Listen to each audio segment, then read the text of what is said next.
If you've tried everything, and I mean everything, you've tried to walk through every door possible, you've tried to go down every path possible, and nothing has been working, and the only thing that is left is the road that God wants you to go down, why not try?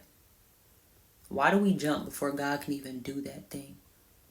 Right? Like if you start to think logical, when God is bringing you somewhere and you start to run away from it and you start to think logical, do you know that your flesh has to follow that thought?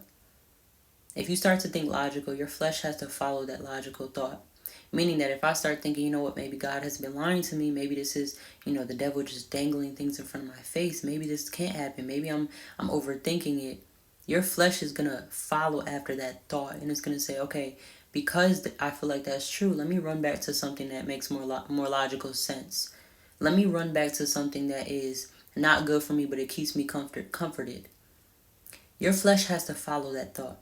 And it's very similar to an escape room. Imagine you going to an escape room and there's 5 doors, right? 5 different rooms that you have to go through.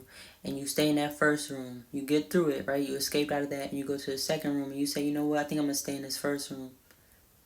You know how foolish that sounds? To say that, nah, I like this first room better. Let me stay here because I don't know what that second room is. It might be harder, right? It might have different challenges. I don't want to deal with that. I'm going to stick with this first room. When you know that that fifth room is the prize, it's the destination, it's the promise. Why not get to that fifth room? Because it's difficulty? Because it's hard, you want to wait? You have to practice your patience, right? Because love is patient. If you love God, if you truly love God, you're patient with him because he's patient with us. So the excuse that you don't want to wait, do you know that all the time that you're spending going to these past doors and going to these past roads that you're used to, that you know, all that time being wasted that you're going towards these things can be used towards going towards God's road? All this effort into trying to fight to have this worldly life can be used towards fighting to live a godly life. A lot of us don't have patience in God. We believe that he can do it, but we don't have patience to wait on it. So we settle for something that is more comfortable. We settle for something that we know. But you know the problem in that? When you stick to something that you know, you're living a 360 life to where you're living in a complete circle. You're walking around over and over and over and you're coming back to the same things. The same things are happening. Your life is not changing. You ever wonder why you're living the same things over and over and over, nothing's changing? It's because you're not learning your lesson. And you're not getting yourself out of this hole and this cage that you dug yourself into. So if you know that you know the results of those doors, you know what that door consists of, you know what that first room consists of, you know everything that's in there, and you finally escape out of that first room and you refuse to keep going, why? If you know what's in that first room, you've been there before, you've been there for a long time. Imagine you've been in that room for an hour and you finally had the opportunity to get out and you decide to stay.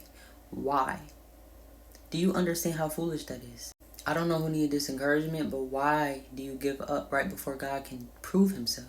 Right before he can give you that thing, right before he can show up and reveal himself to you. What, because he's not talking? You don't feel him as much?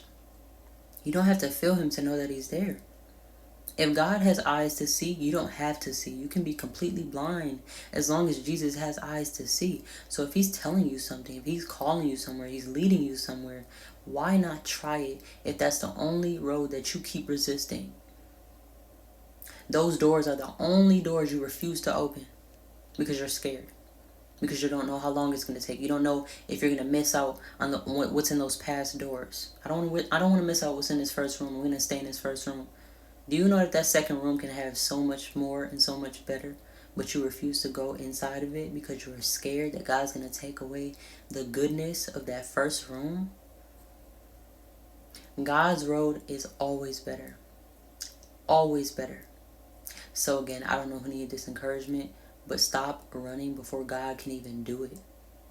All that time being spent on going towards familiar doors that you know the outcome of that door, you know the outcome of going down that road, which is a 360 lifestyle to where you're going to return back to the same things over and over and over to the death of you.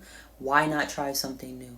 Why not try the road that you refuse to go down and you refuse to continue to see the result of it?